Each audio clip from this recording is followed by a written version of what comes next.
Welcome back to the Free Video Books channel. Today we're reading Chapter 12, with Dejah Thoris, of A Princess of Mars by Edgar Rice Burroughs. Before we get started, why not like and subscribe? Now, sit tight and let's get into it. As we reached the open, the two female guards who had been detailed to watch over Dejah Thoris hurried up and made as though to assume custody of her once more. The poor child shrank against me and I felt her two little hands fold tightly over my arm. Waving the women away, I informed them that Solah would attend the captive hereafter, and I further warned Sarkoja that any more of her cruel attentions bestowed upon Dejah Thoris would result in Sarkoja's sudden and painful demise.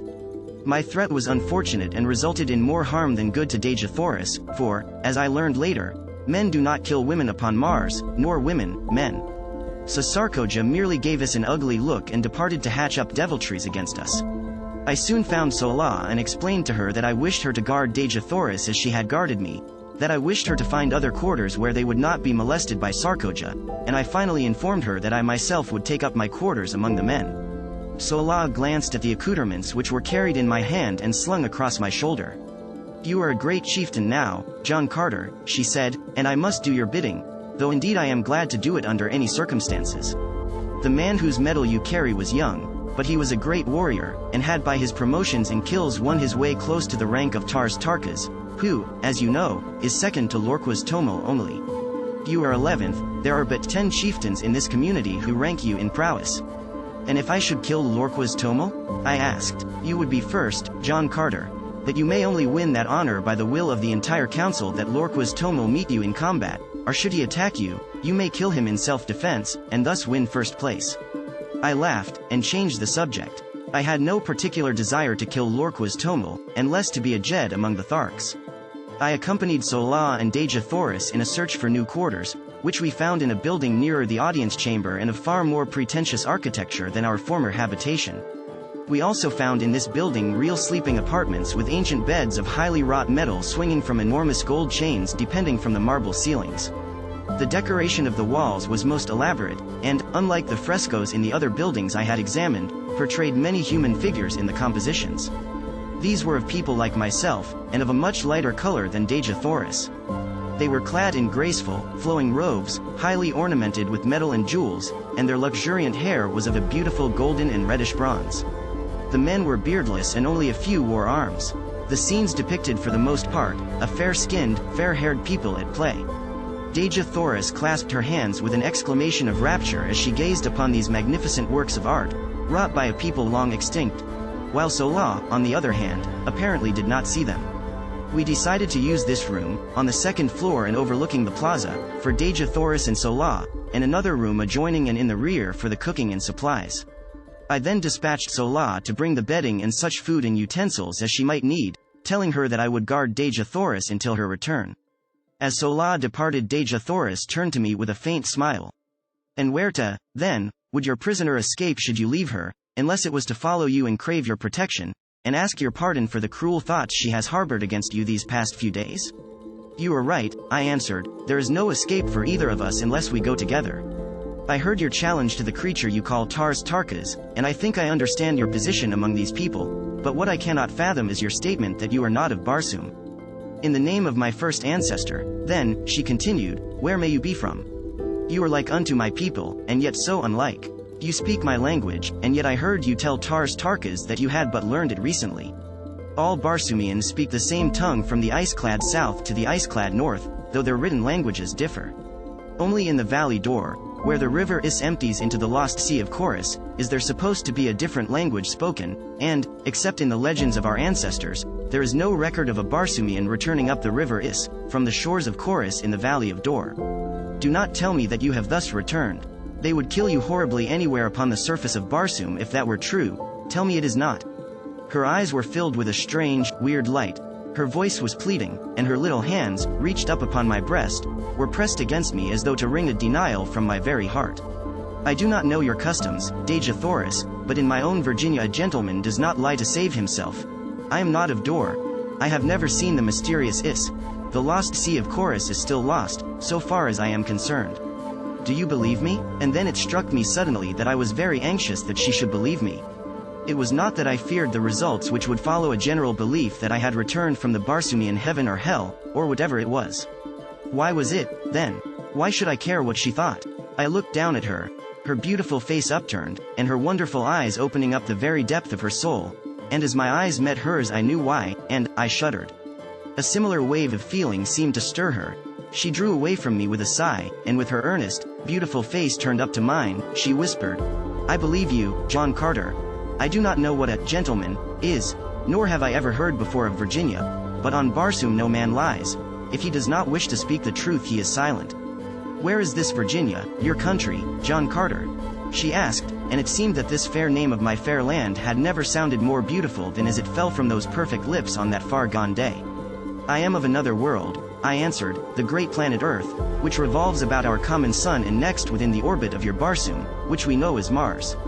How I came here I cannot tell you, for I do not know, but here I am, and since my presence has permitted me to serve Dejah Thoris I am glad that I am here." She gazed at me with troubled eyes, long and questioningly. That it was difficult to believe my statement I well knew, nor could I hope that she would do so however much I craved her confidence and respect.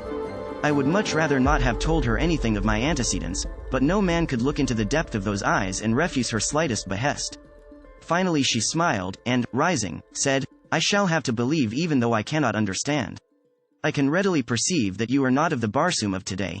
You are like us, yet different, but why should I trouble my poor head with such a problem, when my heart tells me that I believe because I wish to believe?"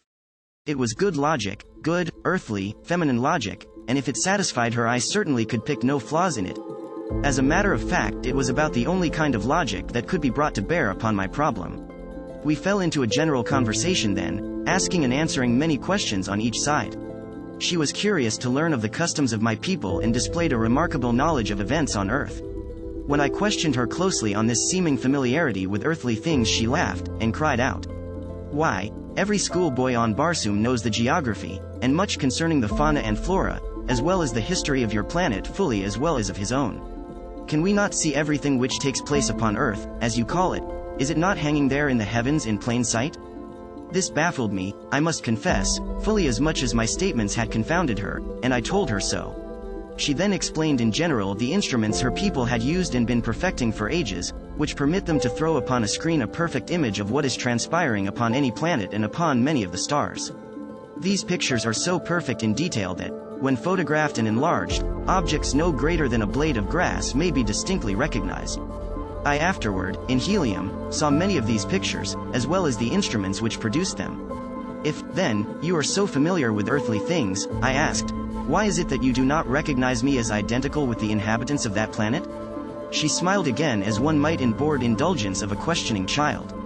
"Because, John Carter," she replied, "nearly every planet and star having atmospheric conditions at all approaching those of Barsoom, shows forms of animal life almost identical with you and me, and, further, Earth men, almost without exception, cover their bodies with strange, unsightly pieces of cloth, and their heads with hideous contraptions the purpose of which we have been unable to conceive, while you, when found by the Tharkian warriors, were entirely undisfigured and unadorned.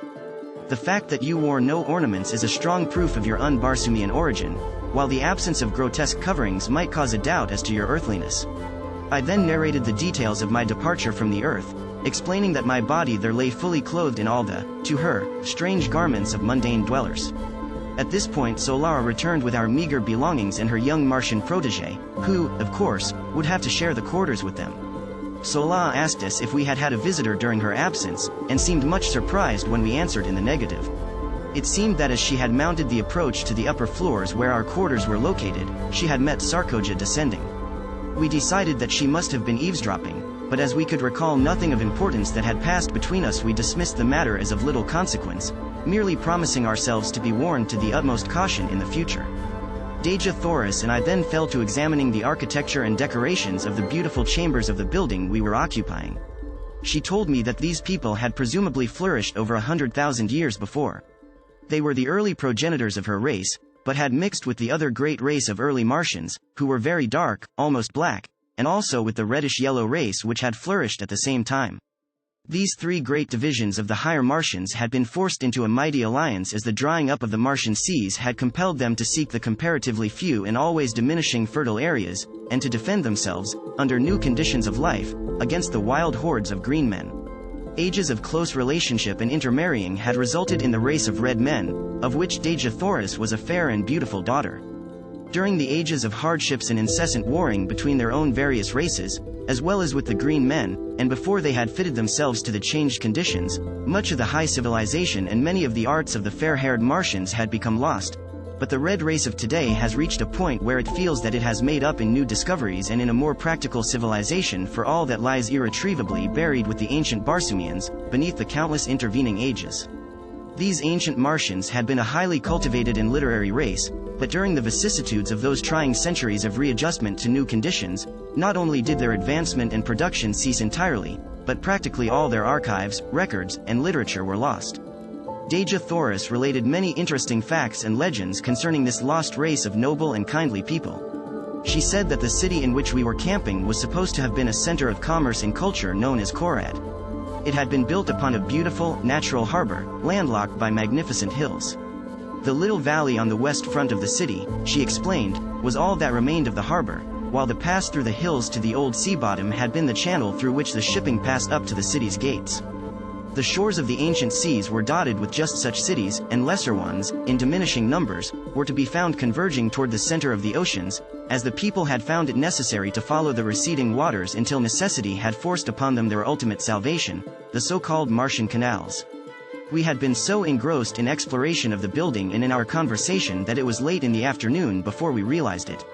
We were brought back to a realization of our present conditions by a messenger bearing a summons from Lorquas Tomel directing me to appear before him forthwith. Bidding Dejah Thoris and Sola farewell, and commanding Wula to remain on guard, I hastened to the audience chamber, where I found Lorquas Tomel and Tars Tarkas seated upon the rostrum. Did you enjoy today's chapter of A Princess of Mars? Why not subscribe and ring the bell? Next time we'll be reading the chapter called A Prisoner with Power. Don't miss it.